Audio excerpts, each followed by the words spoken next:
welcome to Subjective Thoughts. And our book for today is The Carpet People by Terry Pratchett, and published by, whatever publisher this is. I hope you can see that well. Now, there is fighting, killing, weird creatures, and weird shit in this one. So if you are in any way squeamish, you have been warned. Also, spoilers. Alright, so this is now the third book of Terry Pratchett that I've read. The second one was a few years ago. I read the first book of Discworld.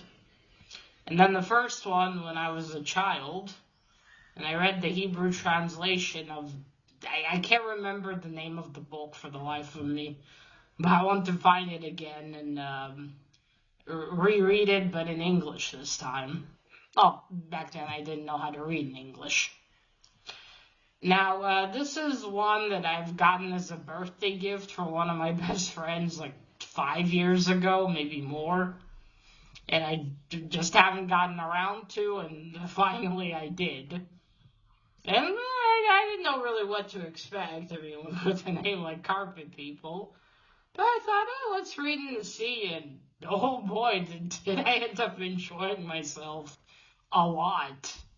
So apparently this story, not exactly as it is here, but the whole thing originated first when Terry Pratchett was 17, and he was in a school newspaper, and he basically, they published adventures, you know, in a not column, but, you know, like in magazines, kind of like that.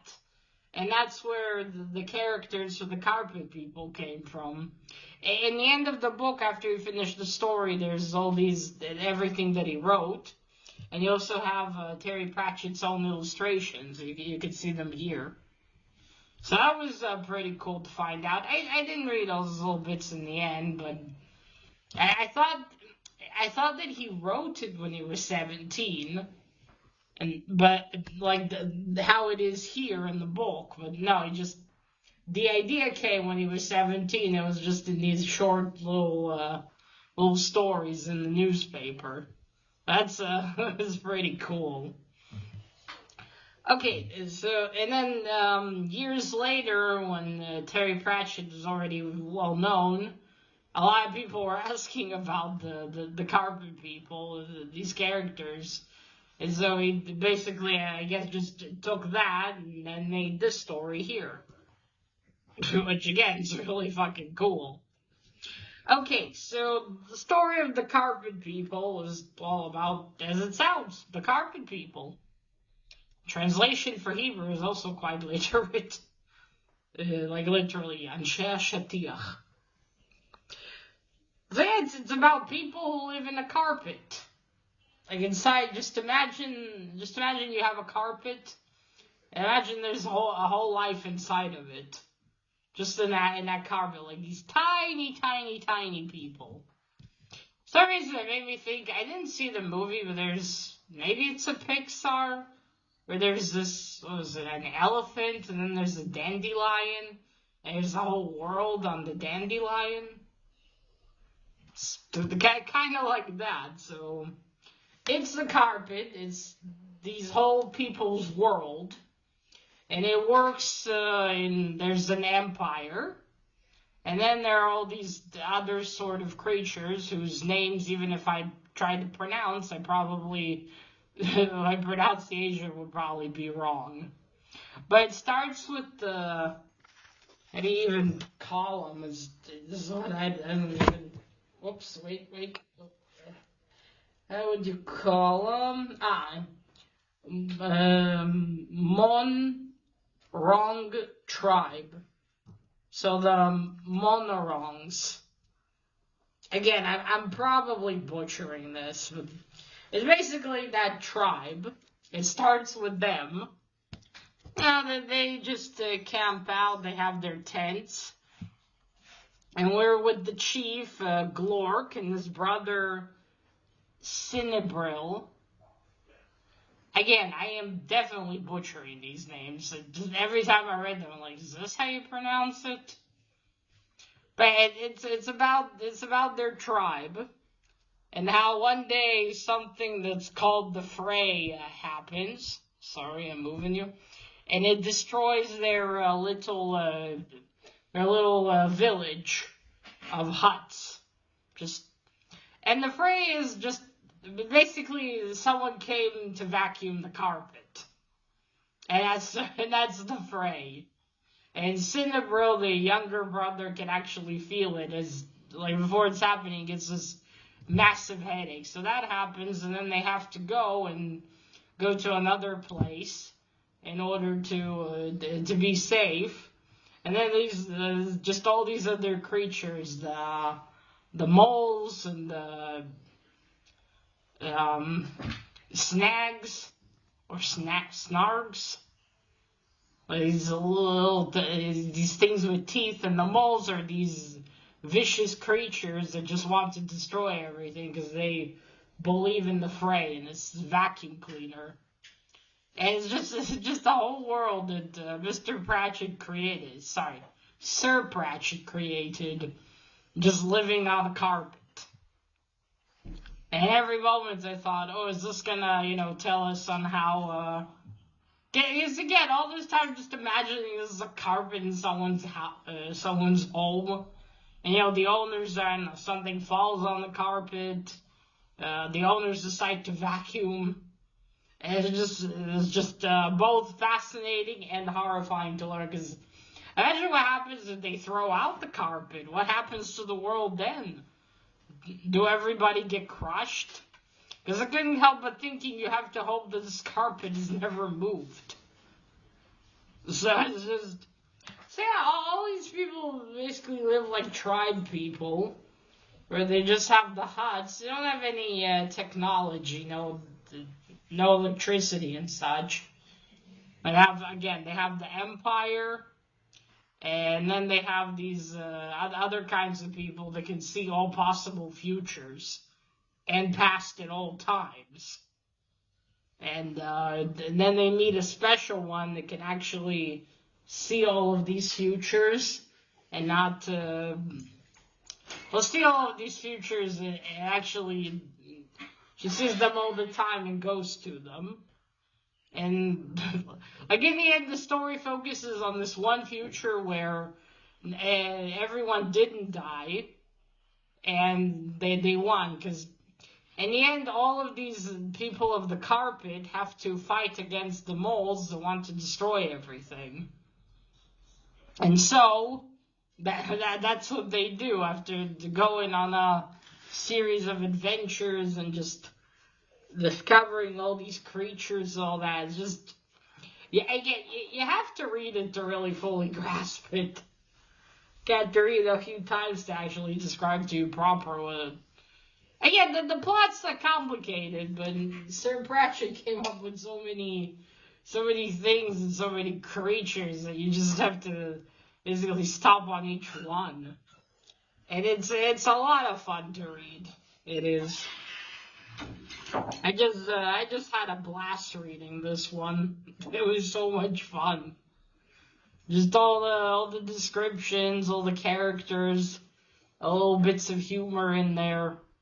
Just a really fun book. And granted, with this world, I admit I had less fun than here. But here the adventure was just so much fun. A lot of kind of not similar, but also this fantastic thing, much like Discworld was. So it's just I think this would have given me the same feeling that that book I read as a child might have. Because I remember that one too was just, again, a really cool adventure. And then this one is too. Now, again, I probably didn't give you the best description, but it's just so much happens.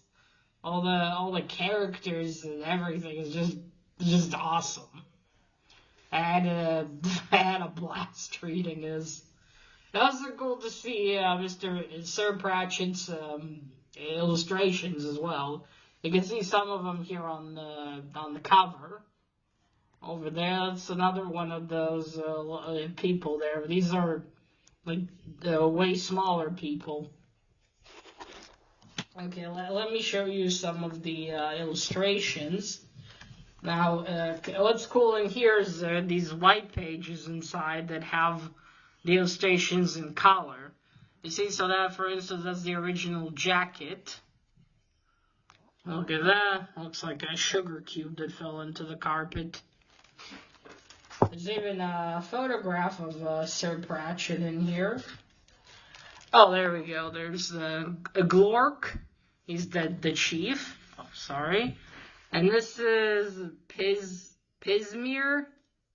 He's like the philosopher of this little tribe. And their doctor, kind of. And this right here on the horse is is Glork's younger brother, Cinnabril, who he ends up in the end of it all just going to explore the carpet on his own. Okay, and then you see there's a snarg, that gray thing, and that's a mole. And that's Cinnabril on his horse Roland. They go on an adventure. You see all these, and these creatures are kind of like bees. There was even a creature in here that was supposed to be like Gorgona, like Medusa, basically. Look at that. So these are illustrations that Terry Pratchett later colored. And this is the wits. You see the wits. These are those people that can see. And there's that Gorgona I was talking about.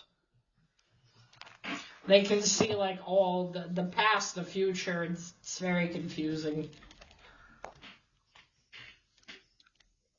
If you if you think of their way of living, because then they see everything all the time. They basically know what's going to happen each time.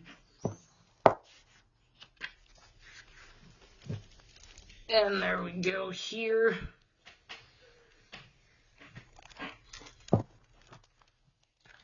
Let me show you these pages here as well. I think it's okay. This book's been out for a long bloody time. And there's poems. These sort of like creatures that are kind of like dinosaurs, maybe.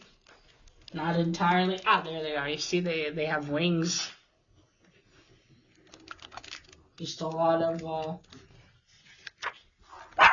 Oh, and this is... This is that one with lady who's special because she can see all the possible futures and everything. And she has to live through them all the time. Which must be awful. I'm not gonna... I mean, it must be, because you see all the possibilities and everyone dying. Okay. There you see. There's more of them.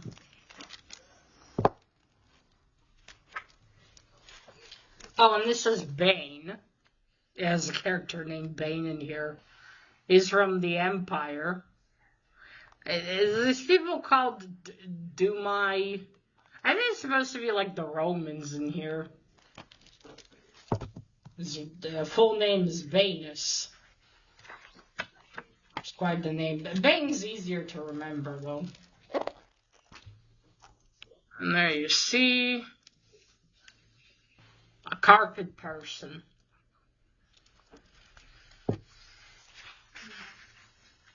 And then